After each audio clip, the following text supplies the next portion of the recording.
اب ہم آگے دیکھیں گے کہ رسول اللہ صلی اللہ علیہ وسلم نے اس بارے میں کیا فرمایا. شادی سے پہلے عورت کو دیکھ لینا چاہیے. لڑکی تو راضی ہے لیکن لڑکا کیا کرے؟ لڑکی تو پھر بھی لڑکے کو دیکھ سکتی ہے. اسلام تو عورت کے لیے حجاب کا حکم دیتا ہے. جو لڑکی پردے میں ہے یا جو لڑکی لڑکے نے نہیں دیکھی، اسلام اس کے لیے کیا راستہ اختیار کرنے کی تلقین کرتا ہے. کیا اس کے لیے لڑکا اور لڑکی آزادی کے ساتھ کہیں بھی جا کے مل لیں، گھر میں جب بلایا جائے تب ملاقات کر لیں، سارے رشتہ دار بھی ملاقات کریں گے؟ کیا طریقہ کار ہوگا؟ ذہن الجھن میں ہی رہے گا جب تک کہ رسول اللہ صلی اللہ علیہ وسلم کی حدیث نہ پڑھ لیں، کیونکہ آپ صلی اللہ علیہ وسلم کی حدیث تو ہمارے لیے دلیل ہے الحمدللہ. اور انشاءاللہ آپ کو اسلام کی وسعتوں کا بھی اندازہ ہوگا کہ کس طرح سے عورت کو اسلام نے حق دیا ہے. یہ 11 سے لے کے 15 تک کی احادیث اسی بارے میں. شادی سے پہلے عورت کو دیکھ لینا چاہیے. نکاح سے پہلے لڑکی کو دیکھنے میں کوئی حرج نہیں، لیکن اصل بات یہ ہے کہ ہماری سوسائٹی میں، خاص طور پر پاکستان، انڈیا، ان علاقوں میں دیکھ لینے کا مفہوم اور سمجھا جاتا ہے. اس کی دین میں کیا حیثیت ہے اس کو نہیں سمجھتے، اس لیے اس کا جاننا ضروری ہے کہ دین میں اس کی اتنی حیثیت ہے کہ کوئی حرج نہیں اگر دیکھ لیں، یا یہ واجب ہے، اس کا کیا درجہ ہے. کیونکہ اکثر ماں باپ اپنی بیٹیاں نہیں دکھاتے. بیٹی کو کب دیکھنا چاہیے؟ کیا ابھی ماں باپ کے درمیان بات چیت طے بھی نہیں ہوئی تو سب سے پہلے لڑکی کو دیکھ لیا جائے؟ یا یہ ہے کہ سارے معاملات ہو جائیں تو بس صرف آخر میں ایک لڑکی کا دیکھنا باقی ہو تب دیکھا جائے؟ تو آئیے دیکھتے ہیں کہ لڑکی کو کیسے دیکھا جائے گا اور لڑکی کو پہلے دیکھنے میں کیا حکمت ہے. کیا لڑکی اپنے منگیتر کو دیکھ سکتی ہے؟ ان سہل بن ابی حسمۃ مرفوعا اذا القی فی قلب امرئ خطبۃ امرأۃ فلا بأس ان ينظر الیہا. سہل بن ابو حسمہ انصاری سے روایت ہے کہ نبی کریم صلی اللہ علیہ وسلم نے فرمایا، جب کسی آدمی کے دل میں کسی عورت سے منگنی کی خواہش پیدا ہو تو وہ پہلے اسے دیکھ لے، اس میں کوئی حرج نہیں ہے. سیدنا ابو ہریرہ رضی اللہ تعالی عنہ سے روایت ہے، ایک شخص نبی صلی اللہ علیہ وسلم کے پاس آئے. ایک ہم نے حکم دیکھا، اب ہم پریکٹیکلی دیکھیں گے کہ رسول اللہ کیسے گائیڈ کرتے تھے. اس نے کہا، میں نے انصار کی ایک عورت سے نکاح کیا ہے، یعنی منگنی کی ہے. تو آپ نے فرمایا، تم نے اس کو دیکھ لیا تھا؟ اس لیے کہ انصار کی آنکھوں میں کچھ عیب ہوتا. تو اس نے کہا کہ میں نے دیکھ لیا تھا. آپ نے فرمایا، کتنے مہر پر؟ یعنی آپ نے اب جب نکاح کرنا ہے تو مہر کتنا ٹھہرایا؟ اس نے عرض کیا 4 اوقیہ چاندی پر. آپ نے فرمایا 4 اوقیہ پر؟ گویا تم لوگ اس پہاڑ کے پہلو سے چاندی کھود کر لاتے ہو، یعنی تمہارے پاس اتنی چاندی ہے کہ اتنا، کیونکہ کافی مقدار ہے چاندی کی، تو تم اتنا زیادہ مہر باندھتے ہو اور ہمارے پاس تمہیں دینے کو کچھ نہیں ہے. مگر اب ہم تمہیں ایک لشکر کے ساتھ بھیج دیتے ہیں کہ اس میں تمہیں غنیمت کا حصہ ملے. راوی کہتے ہیں پھر قبیلہ بنی ابس کی طرف آپ نے ایک لشکر روانہ کیا تو اس کے ساتھ اسے بھی بھیج دیا کہ جاؤ، جب وہاں پر جا کر جہاد کرو گے واپسی میں مال غنیمت ملے گا، پھر اس عورت کو جو بھی تم نے مہر باندھا ہے وہ اسے دے دینا. تب صلی اللہ علیہ وسلم نے جس چیز کی طرف توجہ دلائی وہ یہ کہ انصار کی آنکھوں میں کچھ عیب ہوتا ہے. سوال یہ پیدا ہوتا ہے وہ عیب کیا تھا؟ اکثر انصاری قبیلے کی خواتین کی آنکھیں بہت چھوٹی ہوتی ہیں اور عرب بڑی آنکھوں کو پسند کرتے تھے. آپ جانتے ہیں قرآن حکیم میں بھی موٹی موٹی آنکھوں والی حوروں کا تذکرہ ہمیں ملتا ہے، گوری گوری موٹی آنکھوں والی حوریں. تو انصار کی عورتوں کے بارے میں آپ صلی اللہ علیہ وسلم نے اس لیے خاص طور پر توجہ دلائی کہ بعد میں اس چیز کو بنیاد بنا کر پھر الگ نہ ہو جائے، کیونکہ پہلے سے دیکھ لینے میں فائدہ ہے. پھر تو انسان دل کے ارادے کے ساتھ کام کرتا ہے، چاہے کسی کی آنکھیں چھوٹی ہوں یا بڑی ہوں. چھوٹی آنکھیں کوئی ایسی بات نہیں ہے کہ کوئی عیب ہے بذات خود، اللہ کی تخلیق ہے. لیکن بات ہے اس ذہنیت کی جس کی وجہ سے بعد میں یعنی گھر ٹوٹنے کا نبی صلی اللہ علیہ وسلم کو اندیشہ تھا، اس لیے آپ نے فرمایا کہ پہلے دیکھ لو، اور اس نے کہا کہ میں نے دیکھ لیا۔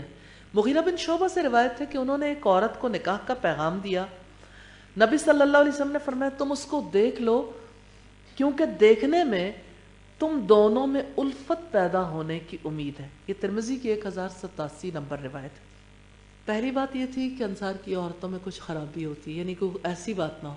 اب دوسری بات کتنی پیاری ہے کہ اگر ایک لڑکا لڑکی کو دیکھتا ہے اور لڑکی لڑکے کو دیکھتی ہے، اور جائز طریقے سے پیرنٹس کی موجودگی میں یا فیملی میں سے کوئی بھی، یعنی جیسے کوئی چچا ہے، جہاں بھی لڑکی ذرا ایزی فیل کرے۔ سم ٹائمز ایسا ہوتا ہے باپ کے سامنے لڑکی کے حالات خراب ہوتے ہیں، اور محرم رشتہ دار کا ہونا تو بیچ میں ضروری ہے، تو چچا ہے یا ماموں ہے، جہاں پہ بھی لڑکی کی کوئی فرینکنس ہے یا بھائی ہے، تو اس کی موجودگی میں لڑکے اور لڑکی کے درمیان تھوڑی سی بات چیت ضرور ہو جانی چاہیے، چاہے سلام ہو، آپس میں تھوڑی دیر کے لیے بیٹھے، یہ واجب ہے۔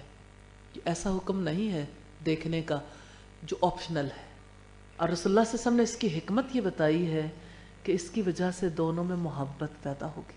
ہمارے یہاں غیرت کے نام پر اور خاندانی روایات کے نام پر لڑکے اور لڑکی کو آپس میں دیکھنے نہیں دیا جاتا، اور بڑے فخر سے خواتین بتاتی ہیں کہ ہم نے تو دیکھا ہی نہیں تھا، تو غلط کیا تھا، نہیں دیکھا، دیکھنا چاہیے، کیونکہ رسول اللہ صلی اللہ علیہ وسلم کا فرمان ہے، دیکھیں اللہ کے نبی کی بات پوری نہیں کریں گے۔ تو جہاں پر یعنی عجیب، اب کبھی کبھی مجھے لگتا ہے کہ ہماری سوسائٹی میں سارے لوگوں نے شاید طے کر رکھا ہے کہ جو حکم ہے اس سے اپوزٹ جو طریقہ ہوگا بس اس پہ چل لیں گے۔ اب حکم دیا ہے کہ لڑکے اور لڑکی کو آپس میں ایک دفعہ ضرور چانس دو کہ وہ ایک دوسرے کو دیکھ لے، تو دیکھنے کا موقع دینا چاہیے تاکہ باہمی محبت پیدا ہو، اور تاکہ وہ ایک دوسرے کے بارے میں جو کچھ بھی گلے بعد میں ماں باپ سے کرنے کہ آپ نے اس طرح کی لڑکی دیکھی تھی، ایسا گھرانا تھا، وہ ایک بار دیکھنے کے بعد ماں باپ بری و ذمہ ہو جاتے ہیں۔ اور حقیقت یہ ہے کہ لڑکی کے لیے بڑا مشکل محاذ ہے، کسی بھی لڑکے، خاص طور پر جو لڑکیاں پردہ کرتی، فیس کور کرتی ہیں، وہ کس طرح سے کسی کے سامنے، کسی لڑکے کے سامنے اپنے فیس کو کھول دیں، ان کے لیے بہت مشکل موڑ ہوتا ہے۔ اس وجہ سے یہ بات ذہن میں رکھیے کہ ایسا نہیں ہے کہ سب سے پہلا کام لڑکی کو دکھانا ہے، کہ لڑکی کا باپ بھی آ جائے، کہ آخر وہ اس کا باپ ہے، چچا بھی آ جائے، بھائی بھی آ جائے، اور بہنوئی بھی ہو، اور ساتھ میں اور بھی لوگ ہوں، وہ کوئی یعنی کوئی محرم نہیں ہے اس کا۔ لڑکے کے ساتھ تو اس لیے کہ نکاح کے لیے اس کے دل کو رغبت ہو جائے، لڑکی کے کسی یعنی لڑکے کے کسی کزن کو رغبت ہو گئی یا اس کے بھائی کو رغبت ہو گئی، یہ مطلوب نہیں ہے۔ اس وجہ سے جو چیز جس حد کے اندر کہی گئی اسی کے اندر رہنا چاہیے۔ تو اس میں نہ تو مطالبہ کرنا چاہیے کہ لڑکی کو دیکھنے کے لیے پورا خاندان اکٹھا ہو جائے، سب کے سامنے اسے پیش کیا جائے منگنی کے موقع پر۔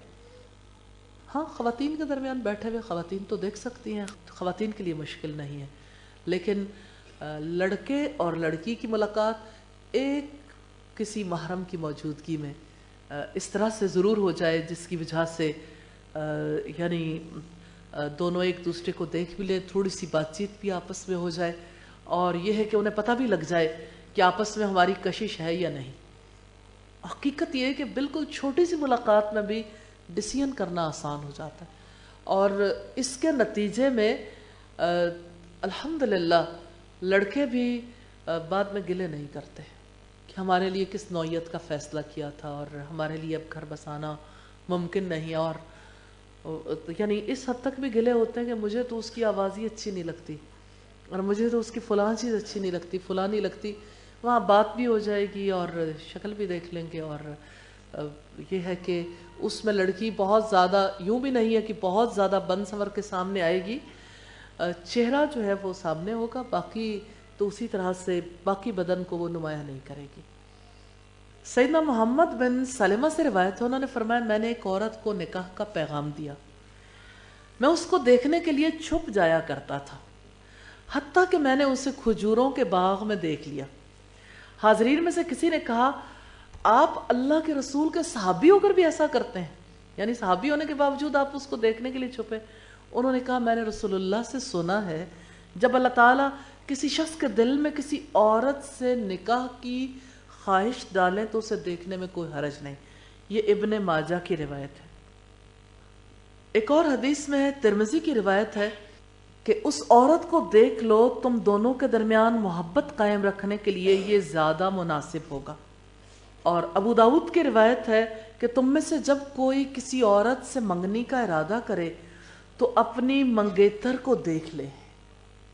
اور ہمارے یہاں جب اس کا مجھے حیرت ہوتی، میں جب اردو میں حدیث کی شرح بھی دیکھتی ہوں تو ترجمے میں خصوصی طور پر لفظ شامل کرتے اگر ممکن ہو تو دیکھ لیں، یعنی تاکہ نہ ہی دیکھنے دکھانے کا عمل ہو.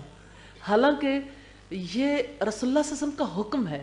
اور آپ جانتے ہیں میں نے ابتدا بھی اسی سے کی تھی، الامر یفید الوجوب. جیسے نکاح کرنا واجب ہے نا، اسی طرح سے نکاح سنت ہے نا، لیکن اللہ رب العزت نے سارے نبیوں کا نکاح کروایا. اور اسی طرح سے آپ صلی اللہ علیہ وسلم نے جب یہ کہا کہ جو میری سنت سے منہ موڑے گا وہ مجھ سے نہیں، تو اس کا مطلب یہ ہے کہ نکاح کرنا جو ہے وہ نبی صلی اللہ علیہ وسلم کا حکم ہے. اسی طرح سے لڑکی کو دیکھ لینا بھی حکم ہے، لڑکی کو دیکھ لینے کا بھی حکم ہے. اور الامر یفید الوجوب، کہ امر یعنی حکم جو ہے وہ واجب ہونے کا فائدہ دیتا ہے. اللہ تعالیٰ سے دعا ہے ہمیں نبی صلی اللہ علیہ وسلم کی سنتوں پر عمل کرنے کی توفیق عطا فرمائے. آپ یہ دیکھیں، اگر آپ سارے لوگ ارادہ کر لیں کہ ہمارے ارد گرد جتنی شادیاں ہوں ہم اس میں ضرور گھر والوں کو تلقین کریں گے کہ لڑکے اور لڑکی کو آپس میں دکھا دیں، تو سنت کے مطابق کس طرح سے اجر پائیں گے نا، کہ لڑکے اور لڑکی کو آپس میں اگر دیکھنے کا اہتمام کریں گے. اللہ تعالیٰ سے دعا ہے کہ اس معاشرے کو پاک زندگی گزارنے کی توفیق عطا فرمائے سارے مسلمانوں کو، اور ہمارے بچوں کے دلوں میں اسلام کی اور رسول اللہ صلی اللہ علیہ وسلم کی محبت پیدا کرے اور سنتوں پر عمل کرنے والا بنائے. نکاح شادی نبی صلی اللہ علیہ وسلم کی سنت ہے. اس کے بارے میں آپ نے ارشاد فرمایا، من تزوج فقد استکمل نصف الایمان. جو آدمی نکاح کر لیتا ہے تو اس کا آدھا ایمان مکمل ہو جاتا ہے. فَلْيَتَّقِ اللَّهَ فِي النِّصْفِ الْبَاقِي.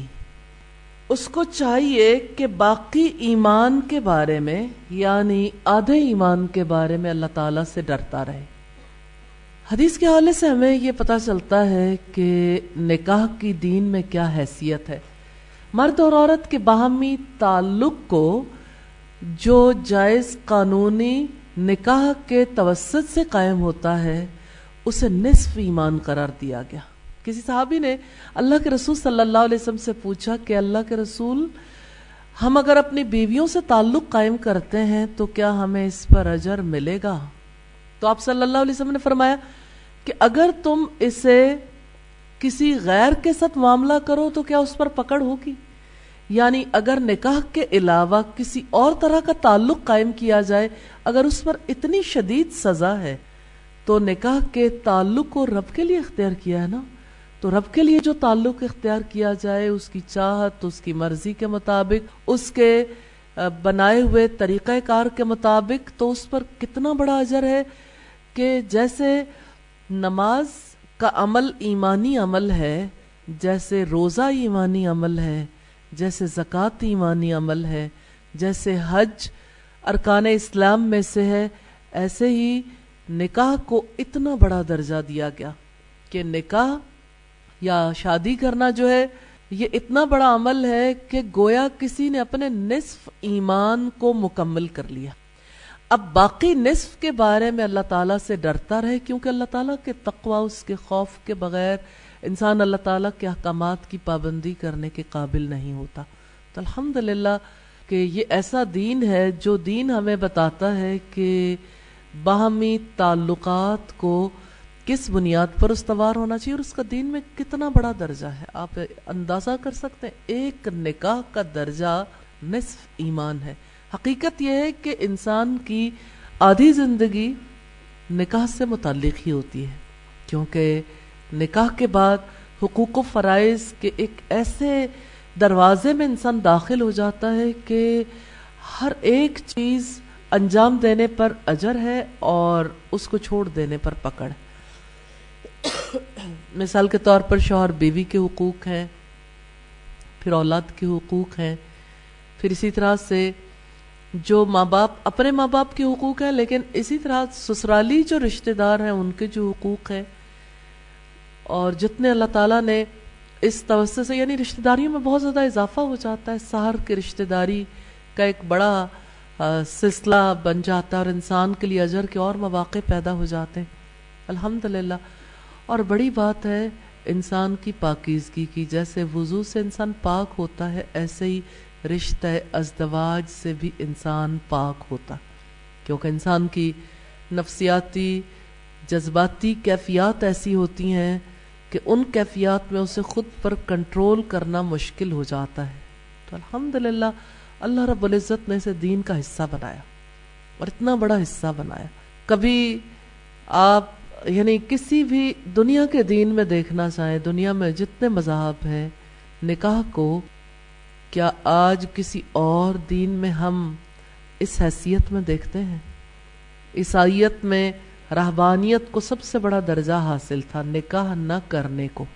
پھر آپ اگر اس کے علاوہ ادیان میں دیکھیں تو نکاح نہ کرنا زیادہ پسندیدہ ہے بنسبت نکاح کرنے کے، کیونکہ نکاح کرنے کو یا آپ یوں کہہ لیں کہ شوہر اور بیوی کے یا ازدواجی تعلق کو دین کا حصہ نہیں قرار دیا گیا، تو یہ عین دین ہے الحمدللہ۔ جب ہم اس کو اس کے لیے جو بھی کاوش کرتے ہیں، مثال کے طور پر ماں باپ اپنی بچی کے لیے یا بچے کے لیے کاوش کرتے ہیں، تو وہ اپنے فرائض کی ادائیگی کے لیے جیسے اللہ تعالیٰ کے حقوق ہیں، اسی طرح سے بندوں کے بھی حقوق ہیں، اور بندوں کے حقوق بھی دراصل اللہ تعالیٰ ہی کے حقوق ہیں۔ تو جو اپنے بچوں کے رشتوں کی تلاش میں رہتے ہیں تو وہ تلاش کا عمل بھی دراصل فریضے کی ادائیگی کے لیے اس پر بھی اجر ہے الحمدللہ۔ اس کے لیے جتنی کاوشیں کی جاتی ہیں، جتنی سٹرگل ہوتی ہے، اس پر بھی اجر ہے۔ پھر اس کو انجام دینے کے لیے جو طریقہ کار اختیار کیا جاتا ہے سنت کے مطابق ہے، تو اس پر بھی اجر ہے۔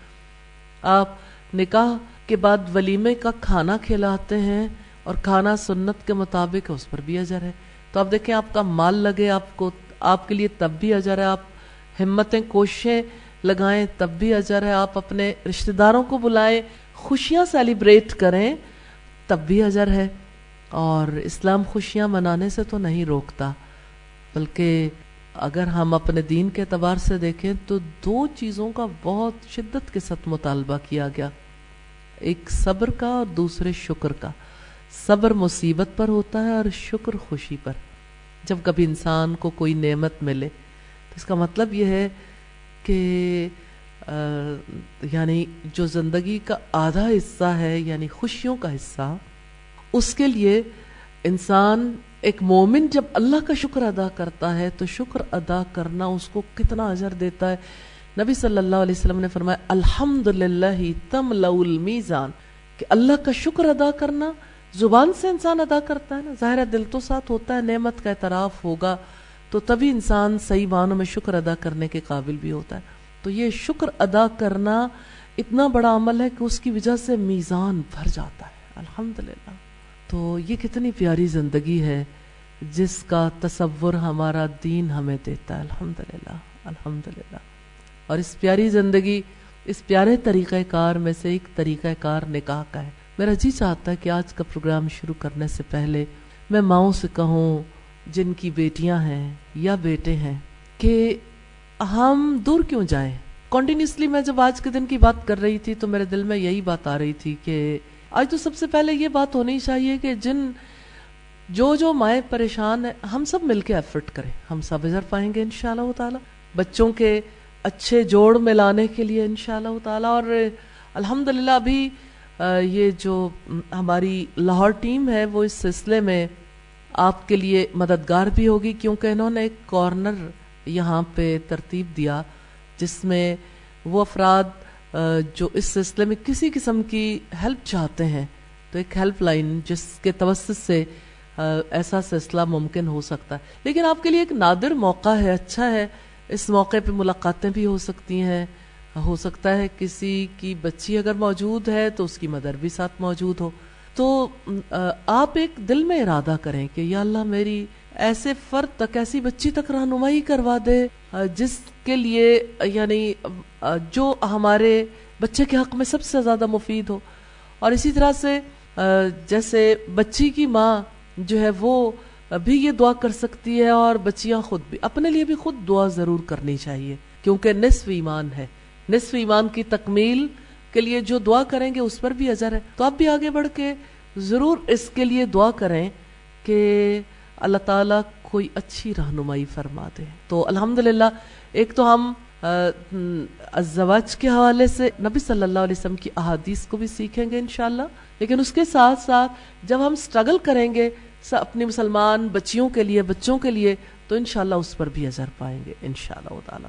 تو انشاءاللہ مجھے اللہ تعالیٰ سے امید ہے، میں اس سے دعا گو ہوں کہ اس پروگرام کے دوران ہی بہت سے لوگ آپس میں ایک دوسرے سے واقفیت حاصل کر لیں، اور اللہ تعالیٰ بہت سے بچوں اور بچیوں کے لیے مسائل حل فرما دیں، یہ مسائل حل فرما دیں، اور بہت سے گھرانوں کے آپس میں تعلقات جڑوا دے، ایسے تعلقات جس کی وجہ سے اللہ تعالیٰ کی رحمت ہو، اللہ تعالیٰ کی رحمت ہو، اور دونوں گھرانوں کے لیے یہ رشتے آنکھوں کی ٹھنڈک کا باعث ہو. حضرت عبداللہ ابن جبیر فرماتے ہیں کہ عبداللہ ابن عباس نے مجھ سے کہا تم نے شادی کی؟ میں نے جواب دیا نہیں. انہوں نے کہا شادی کرو، کیونکہ اس امت کے سب سے بہتر فرد نبی کریم صلی اللہ علیہ وسلم نے بہت سی شادیاں کی، اور نکاح تمام ہی انبیاء کی سنت ہے. اللہ تعالیٰ سے دعا ہے کہ ہم اپنی سوسائٹی میں جو کبھی رسوم و رواج ہیں ان سے خود بھی نکلیں اور دوسروں کو نکالنے کے قابل بھی ہو سکیں.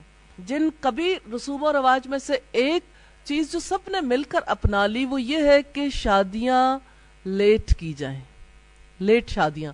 جن شادیوں میں تاخیر ہوتی ہے اس تاخیر کی وجہ سے پیرنٹس پر کتنا وبال ہے کہ بچے اس دوران یعنی جن غلط کاموں کا شکار ہو جاتے ہیں، اور پھر جو کام وہ انجام دیتے ہیں پیرنٹس کے اوپر بھی تو اس کا وبال آتا ہے.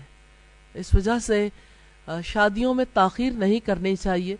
میں بھی اسی سوسائٹی کا حصہ ہوں جہاں پہ ماں باپ کی یہی سوچ ہوتی ہے کہ ابھی بچہ پڑھ رہا ہے، کبھی بچی پڑھ رہی ہے، اور بچوں اور بچیوں کے پڑھتے پڑھتے شادی کے کتنے سال ضائع ہو جاتے ہیں. اب آپ دیکھیے کہ ایک نارمل عورت کے 366 سائیکلز ہوتے ہیں، 366. اب میں سوچ رہی تھی کہ اگر ایک بچی کو 20-21 سال کو پہنچتی ہے تو اس کے 100 سائیکلز گزر جاتے ہیں، اور اگر وہ 30 سال کی ہو جاتی ہے تو 200، تو اس کے باقی سائیکلز کتنے رہ گئے، کتنے کم چانسز رہ جاتے ہیں نا اس کی زندگی کے باقی. تو تقریباً اپنی زیادہ زندگی گزار چکی ہوتی.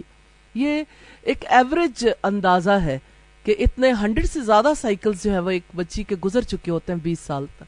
تو کیا اللہ کو کیا جواب دیں گے جب یعنی اتنی مدت گزار چکے ہوں گے.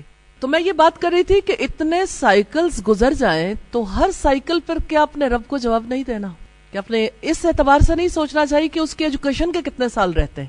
اس اعتبار سے دیکھنا چاہیے کہ ایک بچی جب شادی کے قابل ہو گئی تو اس کے بعد ہم نے اسے کتنا انتظار کروایا. تو 1 سال میں 12 سائیکلز ہو گئے، اور پھر آپ اتنے برسوں میں دیکھیے کہ کیا صورتحال ہو جاتی ہے. تو اتنا بڑا ظلم ہے جو اوورآل ہم اپنی سوسائٹی میں جاری رکھے ہوئے ہیں. اللہ تعالیٰ ہمیں اس کی سمجھ نصیب فرمائے، اور ہمیں جب ہمیں خود سمجھ آئے گی تو ہم اس کے ایمبیسڈر بن جائیں گے نا، کہ سوسائٹی کے اندر چینج اسی طرح سے آتی کہ کچھ لوگوں کا مائنڈ چینج ہوتا ہے تو وہ آگے اس بات کو پھیلانے والے بن جاتے ہیں. اللہ تعالیٰ اپنی رحمت فرمائے. حدیث نمبر 12 ہے، عن جابر بن عبداللہ قال قال رسول اللہ صلی اللہ علیہ وسلم اذا خطب احدکم المرأة فإن استطاع ان ينظر الى ما يدعوه الى نکاحها فليفعل. حضرت جابر بن عبداللہ بیان کرتے ہیں کہ رسول اللہ صلی اللہ علیہ وسلم نے فرمایا، جب تم میں سے کوئی آدمی کسی عورت کو منگنی کا پیغام بھیجے تو وہ اس کی جس صفت کی بنا پر اس سے شادی کرنا چاہتا ہے اسے دیکھ لے. تو نکاح سے پہلے لڑکی کو دیکھ لینا چاہیے. نبی صلی اللہ علیہ وسلم نے، کل ہم نے دیکھا تھا کہ نبی صلی اللہ علیہ وسلم نے اس کا خود حکم دیا کہ انصار کی عورتوں کی آنکھوں میں کچھ خرابی ہوتی ہے، اس وجہ سے آپ نے ایک انصاری سے کہا تھا کہ جب آپ نے نکاح کرنا ہے تو پہلے لڑکی کو، پہلے عورت کو دیکھ لو۔ دوسری بات یہ کہ آپ صلی اللہ علیہ وسلم نے فرمایا، مغیرہ بن شعبہ سے روایت ہے، انہوں نے ایک عورت کو نکاح کا پیغام دیا تو نبی صلی اللہ علیہ وسلم نے فرمایا اس کو دیکھ لو، کیونکہ دیکھنے میں دونوں میں الفت پیدا ہونے کا امکان ہے، امید ہے، یعنی اللہ تعالیٰ کی رحمت ہو جائے گی، دونوں کے درمیان محبت ہو جائے گی۔ یہ ترمذی کی 1087 نمبر روایت ہے۔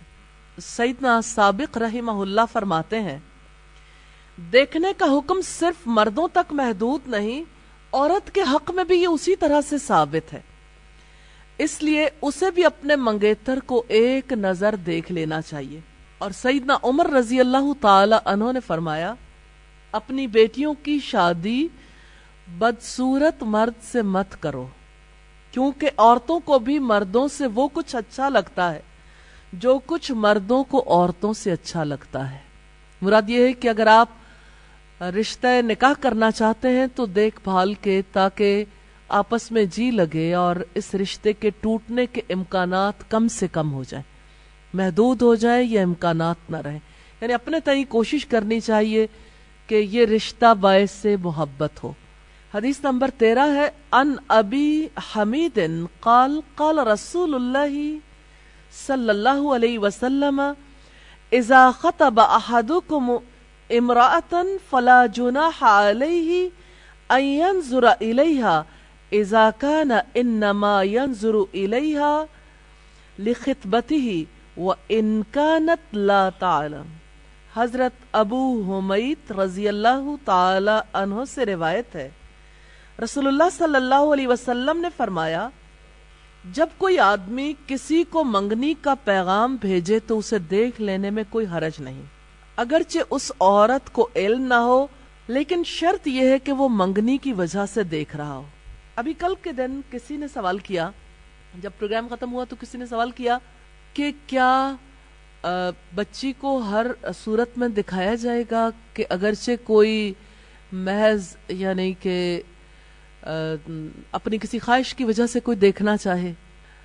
اس حدیث میں وہ وضاحت موجود ہے، شرط یہ ہے کہ کسی کا منگنی کا یعنی اس رشتے کے لیے فائنلی کسی کا ارادہ بن گیا ہو۔ طریقہ کار اس کا یہ ہے کہ باقی سارے معاملات میں جب دونوں فیملیز ایگری کر جائیں اور بالکل پوری نیت ہو نکاح کرنے کی، تو اس وقت پہ فائنلی لڑکے کو دکھا دینا چاہیے، تاکہ اگر اس کے دل میں کوئی ایسی بات ہو تو وہ نہ چاہے تو نہ کیا جائے، لڑکے اور لڑکی ایک دوسرے کو دیکھ لیں، لیکن یہ ہے کہ باقی معاملات میں پھر تفتیش کرنے کی ضرورت نہ رہے۔ ایسا نہیں ہے کہ سب سے پہلا معاملہ لڑکی کو دکھانے کا ہو کہ باقی معاملات بعد میں دیکھ لیں گے۔ سب سے زیادہ تکلیف دہ سلسلہ لڑکی کے لیے ہوتا ہے، کیونکہ لڑکی بڑا آکورڈ فیل کرتی ہے ہر دفعہ، وہ یعنی رشتہ دیکھنے کے لیے جو لوگ آنا چاہتے ہیں ان کے لیے وہ تیار ہوتی ہے، پھر اس کے لیے یعنی ہر بار اسے دیکھنے کے لیے جب لوگ جاتے ہیں پھر دیکھتے ہیں، پھر ریجیکٹ کر دیتے ہیں۔ کسی کی بیٹی کو یوں دیکھنے نہیں جانا چاہیے۔ اگر کوئی کسی کی بیٹی کو دیکھنا چاہتا ہے، کسی بچی کو دیکھنا چاہتا ہے، تو انفارملی آپ کسی بھی جگہ پہ جا کے، کسی جگہ بچی پڑھتی ہوگی، کسی جگہ وہ رہتی ہوگی، آپ دیکھنا چاہیں تو آپ کے لیے کوئی حرج کی بات نہیں، کسی اور مقام پر دیکھ لیں۔ لیکن اگر یعنی رشتہ کرنے کا ارادہ ہے پھر کسی کے گھر جائیے، اس سے پہلے کسی کے گھر نہیں جانا چاہیے۔ آپ اپنے آپ کو خود اس مقام پر رکھ کر دیکھیے کہ انسان کو ریجیکٹ ہونا کتنا برا لگتا ہے، کتنا تکلیف دہ، نفسیاتی طور پر آپ کسی کو کل کر دیتے ہیں جب آپ کسی کو ریجیکٹ کر کے آتے ہیں۔ اس وجہ سے اسے اللہ تعالیٰ کی خوشنودی کی خاطر ایسا طریقہ کار اختیار کریں جس کی وجہ سے آپ کسی کے لیے باعث تکلیف نہ بنے۔ اللہ تعالیٰ ہم پر رحم فرمائے۔ حدیث نمبر 14 ہے، عن ابی ہریرہ ان رجلا اراد ان يتزوج امرأة من نساء الانصار فقال رسول اللہ صلی اللہ علیہ وسلم انظر الیہا فإن فی اعین الانصار شیئا یعنی الصغر۔ حضرت ابو ہریرہ رضی اللہ تعالی عنہ بیان کرتے ہیں کہ ایک شخص نے ایک انصاری عورت سے شادی کرنی چاہی. آپ صلی اللہ علیہ وسلم نے اس سے فرمایا اسے دیکھ لو کیونکہ انصاریوں کی آنکھیں عموماً چھوٹی ہوتی ہیں. رشتہ دیکھنے کے لیے عمومی طور پر گھر والے جاتے ہیں عمومی طور پر, اور لڑکا لڑکی کو دیکھ لے اور لڑکی لڑکے کو دیکھ لے, اس کا اہتمام ہمارے یہاں دینی نقطہ نظر سے نہیں کیا جاتا کہ دونوں کے درمیان محبت پیدا ہو جائے, دونوں ایک دوسرے پر ایگری ہو جائے. سم ٹائمز ایسا ہے کہ نہ لڑکی پردہ کرتی ہے, دونوں گھرانوں میں میل جول ہے, تو لوگ عادتاً آ گئے اور عادتاً ایک دوسرے کے ساتھ فیملیز کی ملاقات ہو گئی. تو یہ سنت کے مطابق نہیں, یوں ہی یعنی یہ فیملی کے رسوم و رواج کے تحت یا فیملی سیٹ اپ کے تحت ایک سلسلہ ہوا. اجر اس بات پر ہے جو سنت سمجھ کر اللہ کی خوشی کے لیے اختیار کی جائے, نبی صلی اللہ علیہ وسلم کی سنت کے مطابق. تو آپ نے نکاح کے بارے میں جو طریقہ کار خود اپنانا ہے, اپنے سوسائٹی میں رواج دینے کے لیے کام کرنا ہے, اسی کی جانب توجہ دلائیے کہ اللہ سے اجر پانا ہے اور نبی صلی اللہ علیہ وسلم کے طریقے کو رواج دینا. تب آپ دیکھیے کہ اسلام میں جبر نہیں ہے, قید نہیں ہے, آسانیاں ہیں, اور رشتہ کرنے کے لیے عمومی طور پر ہمارے یہاں مذہبی گھرانوں کی جانب سے جیسا طرز عمل اختیار کیا جاتا ہے, تو مذہبی گھرانوں میں نارملی ایسا ہوتا ہے کہ اس چیز کو اسلام کے خلاف بنا کر پیش کیا جاتا ہے کہ یہ کیسے ہو سکتا ہے, جس بچی کو کبھی کسی نے نہ دیکھا ہو ایسے موقع پر ہم اپنی بچی کو دکھا دیں. تو اگر آپ واقعتاً رشتہ نکاح کرنا چاہتے ہیں تو پھر سنت کے مطابق کریں, اس کو اپنے ذاتی خیالات کی بھیٹ نہ چڑھائیں, اسی طرح سے کرنا چاہیے جیسے اللہ کے رسول صلی اللہ علیہ وسلم نے حکم دیا.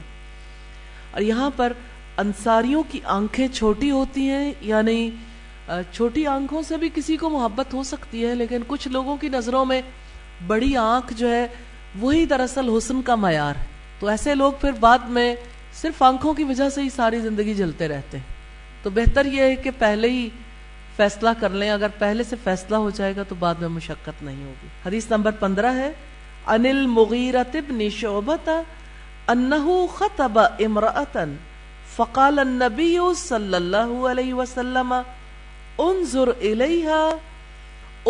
الیہا فانہ احری ان یؤدم بینکما. حضرت مغیرہ بن شعبہ رضی اللہ تعالی عنہ نے ایک عورت کو شادی کا پیغام بھیجا. نبی کریم صلی اللہ علیہ وسلم نے انہیں فرمایا اسے دیکھ لو کیونکہ اس بات کا زیادہ امکان ہے کہ اس بنا پر تمہارے درمیان محبت ڈال دی جائے. الحمدللہ نبی صلی اللہ علیہ وسلم نے جس مقصد کے لیے لڑکے اور لڑکی کو ایک دوسرے کو دیکھ لینے کا حکم دیا اور ماں باپ کو دکھانے کا حکم دیا, وہ یہ ہے کہ آپس کی محبت بڑھے تاکہ رشتہ نکاح مضبوط ہو.